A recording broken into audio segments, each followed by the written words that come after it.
लो trending star Khesari Lal Yadav का एक और धमाका कल 9 मई को सुबह में 5:45 पे सुजाय फिल्म से सुजाय म्यूजिक वर्ल्ड से गाना रिलीज होगा।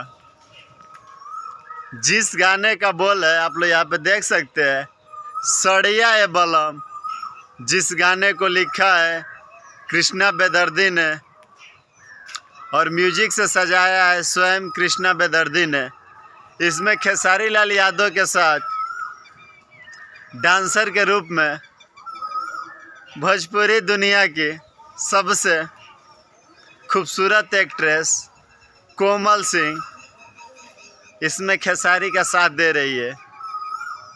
ये गाना बहुत ही ज़बरदस्त और लाजवाब होगा। जितने भी खेसारी लाल यादव के फैंस हैं, इस गाने को आते ही ट्रेंडिंग में ले जाइए और आप सब अपना प्यार दुलार इस गाने पे कल बरसाइएगा। समय याद रखिएगा, सुबह में 5:45 सुजाय म्यूजिक वर्ल्ड, खेसारी लाल यादव का नया गाना। जय भोजपुरी। अच्छा लगे तो मेरे चैनल को सब्सक्राइब, लाइक, कमेंट, शेयर ज़रूर करें।